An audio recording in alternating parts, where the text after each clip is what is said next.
Welcome to another episode of Broker Playbook. This is Chris Pell, CEO of Garden State Home Loans. I just wanted to touch base on a few things. Back in February of 2020, I did a presentation at AIME for the best in class. Went over a couple of success stories and processes that we have here internally that we developed through the years.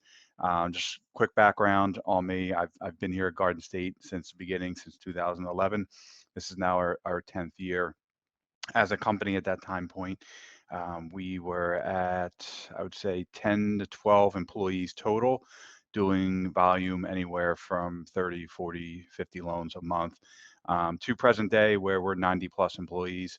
Loan volume is averaging 450 to 550 per month, on a consistent basis. So we've grown, we've scaled as a company. And through the years, I've had a lot of people reach out to me to talk about, how do we scale our company? How do we grow? How do we get bigger? And I think a lot of people have, you know, put their foot forward and went through and did the hiring they needed to do in order to support the volume that they want to bring in. So now what I want to kind of talk about is, okay, we have our employees now.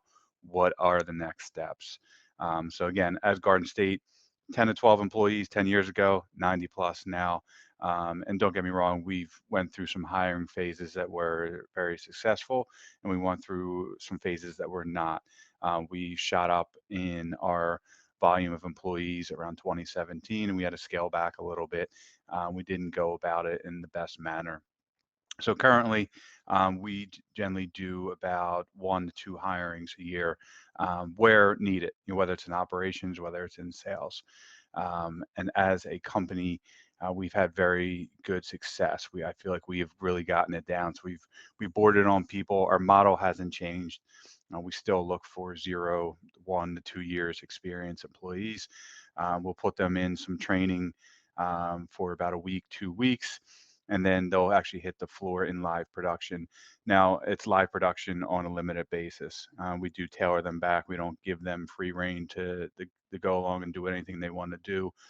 Within each department, we do have team leaders, and that's something, that we've built out recently.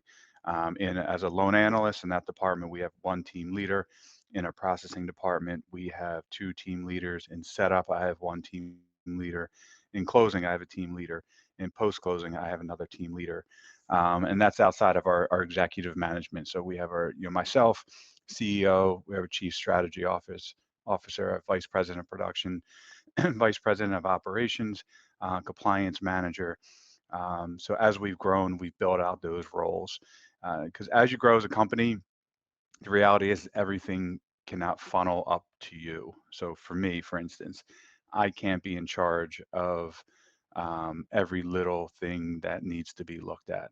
So we built in escalations there where it goes to a team leader. Team leader can't resolve it, then it comes up to me. So really, only high level stuff is the stuff that will approach to me, where I need to make a decision on it, whether it's a go, or not. Um, but within doing that, as you grow as a company and you start adding on employees, it's really nailing down the transparency of where we're trying to go. And when we make changes, we have to make sure that we take into consideration how this may affect, other people's, jobs in operations and in sales. Most of the time, we do a really good job of, you know, weeding it out and talking to some of our team leaders. Is like, hey, we're thinking about making this change. This is what we're going to do. These are the potential obstacles I see us running into. Are there anything here that I'm missing? Now, I may have hit on everything. I may have missed 1 or 2 things, but having that communication with those people is key because everyone's on the same page. And that information is relayed from myself to the team leader. Team leader relays it to their team members. So it's not like we have to have this whole big company meeting of what we're doing. As long as you push that information down the chain, everything flows properly. Are there hiccups? Of course, there always is.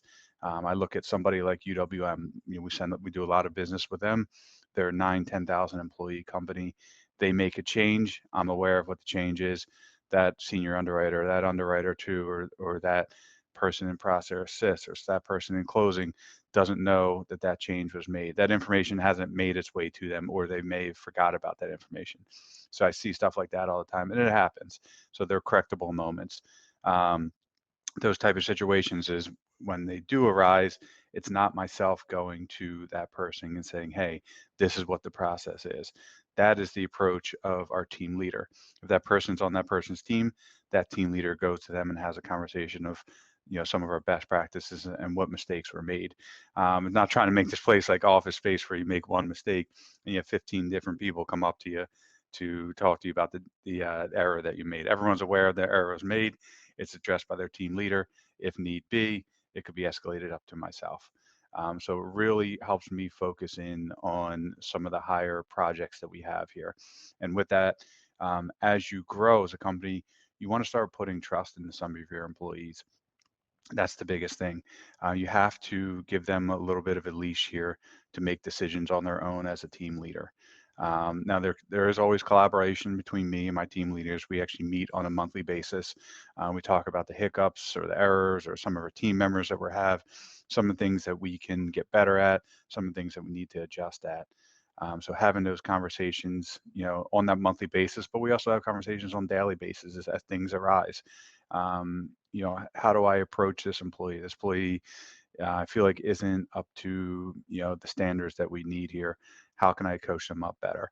And being able to relay that information to them to help that team leader build those skills to become a better leader themselves and also to better the employees on their teams. So again, it's not always myself pulling that person aside and saying, hey, these are the things that we need to do better. It's coming from their leader and it's giving their leader experience to handle those type of situations. Um, some of the other things that we do is each team leader does have a weekly meeting themselves for their departments. I do my best to attend those meetings. Most of the time, it's just myself in the background, just listening in on what exactly is going on in that department. What is the state of underwriting right now? What is the state of closing? What are the hiccups they're running to? What are the errors? Who's doing a great job? Who's not doing a great job? Now, if I'll chime in once in a while with some feedback, but a lot of time I just let those leaders run that meeting. Again, I'll just listen in the background, and if need be, I do chime in to correct anything or to give my insight on something. Um, I think they're really helpful, having them on a consistent weekly basis, anywhere from 15 minutes to 20 minutes. Sometimes I go a half hour. Each week there may be one thing to talk about. Next week there's 10 things to talk about. And that's also a good point to start relaying some of the changes that we make. Our biggest thing, after that presentation I was talking about in 2020, COVID hit, and that was a huge hit to this industry. Fortunately for us, we survived it, obviously, but we also ended up having our best year ever as a company. Now, don't get me wrong, it was a emotional roller coaster, both personally and business wise, but we were able to adapt and make decisions. And as leaders of the company, you have to be able to make a decision on the fly. And I think some companies got burnt during that time period, some major lenders, because they didn't have the structure in place or the mindset in place to let's make a decision, let's make a move here and there. And it's not to say the one move you make is the final move. There you may make one move and then you got to make two other moves after it. So we really adapted during that time point. We really learned a lot about the industry, learned a lot about borrowers. Once all these overlays that were put on, we got to realize that some of these borrower situations weren't as good as we thought they were. When you start adding on reserves and credit score requirements, and the amount of verifications of employments and the income types. So it was, really learned a lot during that time period for us. Um, some of the other things that we'll do is company outings. Stupid as it sounds, but try to have quarterly gatherings with the companies outside, with employees outside of the company. I think it's always a good morale to get away from this business a little bit and communicate with our employees on a personal level.